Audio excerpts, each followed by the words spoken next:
That song yesterday. I just want to point that out. I'm pretty sure we did. Another Beastie Boys song. America's suffering from major cyber attacks, and national security experts say hackers are just getting started. A key pipeline and a major meat supplier were targeted in less than a month. And now a cyber criminal could mess with your commute. New York City's Transit Authority just reported a breach that happened back in April. The White House, in some cases, seems to be downplaying the cyber threat. I would say these are private sector entities who have a responsibility to put in place measures to protect their own cybersecurity. As it relates to why criminal actors are taking actions against private sector entities, I don't think I'm the right one to speak to that. So total coincidence.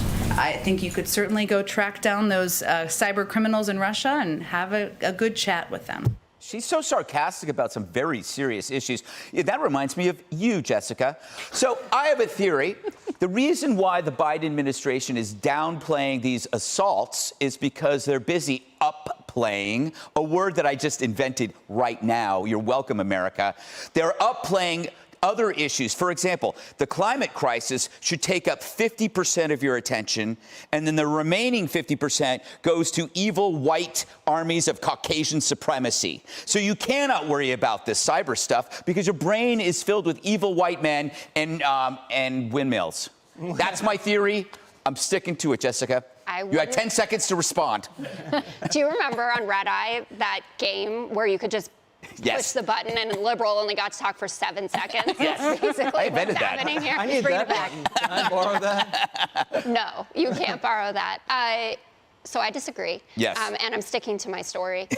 We were actually talking in the green room before this that Leon Panetta, who was the defense secretary in the Obama-Biden administration, was on with Neil Cavuto in the last hour talking about this because he was screaming this from the proverbial rooftops. He gave a big speech on the Intrepid, I believe in 2012, where he talked about how warfare is now going to be fought on the cyber front. And I believe it was something that Obama and Biden took seriously. Obviously, our election security is something front and center for all of us. But I don't think that they're downplaying it. I think that they're working as hard as they can alongside the Pentagon to make sure that we stop having these breaches that are affecting, you know, everybody from Main Street up to big corporations to government hacks at this point. And we know China and Russia, if they're going to get us, that's how they're going to do it. But they, you know, she said it's a private sector issue. Basically, she's saying... So she just respects the private sector, but that doesn't mean they're not working together. Remember, like, with Apple and opening up the San Bernardino killer's phone, the public face of it was, it's a private sector problem, but they were like, excuse me, open this phone. And then we got on the phone. We don't have phones like that anymore, Jessica.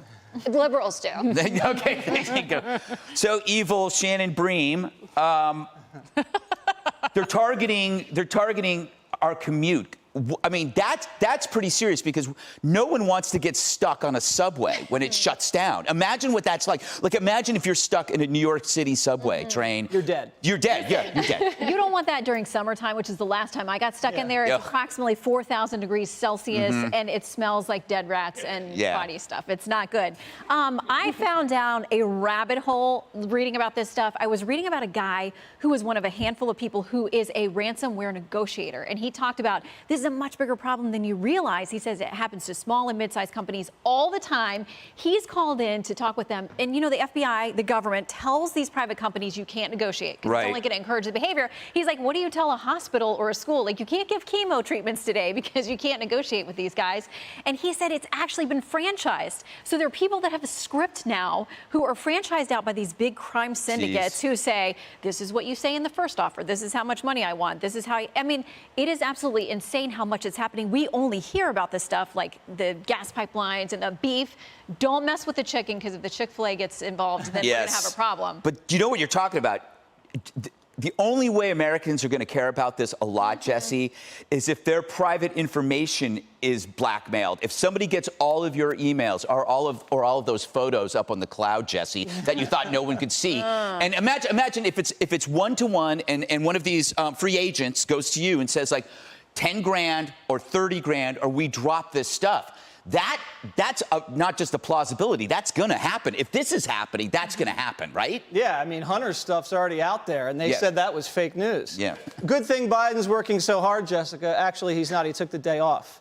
He took the day off. It was Jill's birthday. It's the First Lady's birthday. Okay, it's Thursday. He's the president. Take a day off for my birthday. Yeah, I mean, I don't even take Thursdays off. He's riding bikes in Delaware. People are hacking us to bits and pieces. He doesn't even know there's a cyber war. They hacked Hillary's campaign manager, and the Democrats wanted to restart World War III. Now they hack Big Beef and Big Oil, and Jen Psaki says, it's the private sector. They can fight the war.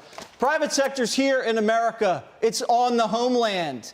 I mean, you're basically telling the terrorists these are targets the president's not going to What if they defend. bombed a business? Is that it's private sector business? Yeah, I mean, do they have to go after Whole Foods for the Democrats to care? They actually went after the ferry to Martha's Vineyard. Yes. The next, what are they going to do? The Hampton Jitney? Oh, God no. Excel Express? God, no.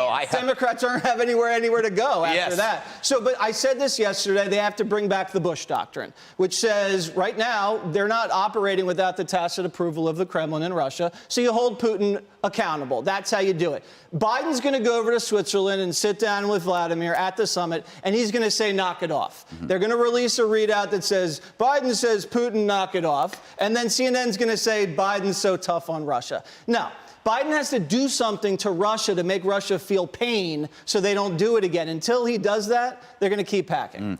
So on the business side of this, are there companies out there that could make that, like in the private sector, that can prevent these things from happening?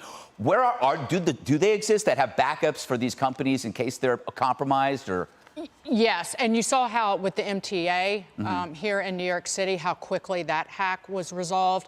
Part of the problem is, and it is on the private sector, they spend money on technology that can yield a profit. They don't necessarily, throughout modern history, spent money on something that they can't quantify. It's not worth it to them. Net income on the other end, which is safety. But to Jesse's point, this is Joe Biden's opportunity to be a badass. Right. All he has to do is come out and just I wrote a tiny little speech for him.